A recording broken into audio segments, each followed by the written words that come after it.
Miss Kangana Ranaut जी। माननीय अध्यक्ष जी, मैं आपकी धन्यवादी हूँ कि आपने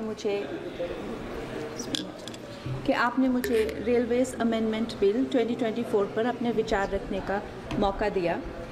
माननीय रेल मंत्री श्री अश्विनी वैष्णव जी द्वारा प्रस्तावित इस बिल का मैं स्वागत करती हूँ।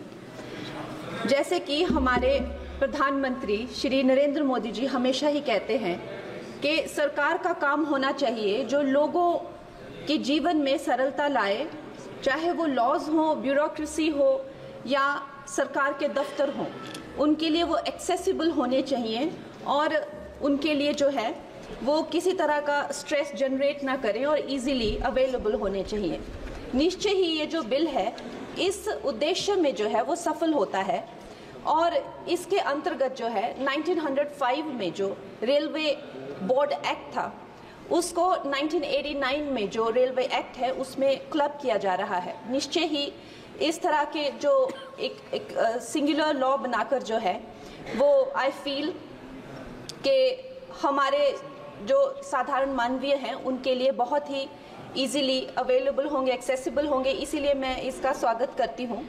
और another very important government body railway board, जिसको डायरेक्टली जो कॉर्पोरेट्स के जो हर्डल्स होते हैं, जिसको हमारे प्रधानमंत्री जी हमेशा कहते हैं कि दफ्तरों के चक्कर लगाने या लोगों को एक डेस्क से दूसरे डेस्क भेजना, आई थिंक इससे भी उनको जो है वो छुटकारा मिलता है। ये डायरेक्टली जो है सेंटर के अंडर जो है रेलवे बोर्ड को लिया जा रहा है, इसका भी मैं पूरा स्वागत करती हूँ। और उसके साथ ही वंदे भारत की जो हमारी जो ट्रेन्स हैं वो हमारे लिए आत्मनिर्भर भारत, आधुनिकीकरण का एक बहुत बड़ा, एक प्रभावशाली उदाहरण, एक चिन्ह बनकर आई हैं सामने। और जब 68 वंदे भारत जो है भारत को दी गई थी तो उसमें से एक वंदे भारत हमारे हिमाचल जैसे छोटे से प्रदेश को भी दी गई थी, ऊना शहर में।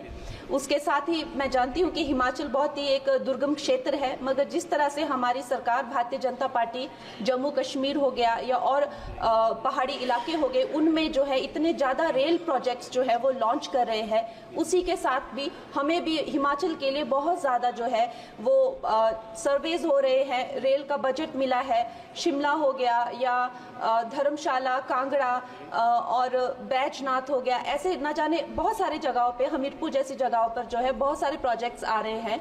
लेकिन मैं माननीय मंत्री जी का ध्यान मैं मंडी क्षेत्र की तरफ लाना चाहूँगी। एक्चुअली मंडी क्षेत्र 60 to 70% ऑफ जो हिमाचल का जियोग्राफिक एरिया है वो मंडी क्षेत्र में ही आता है और हमारा जो क्षेत्र है उसमें अभी तक इस तरह का ना कोई सर्वे हुआ है ना सुविधा है।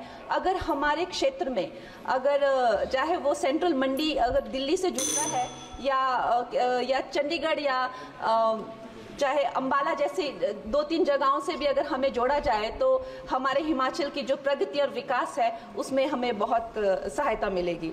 और उसके साथ ही मैं बहुत बहुत बधाई देती हूँ हमारे मंत्री जी को for 2024 railway amendment bill. Thank you.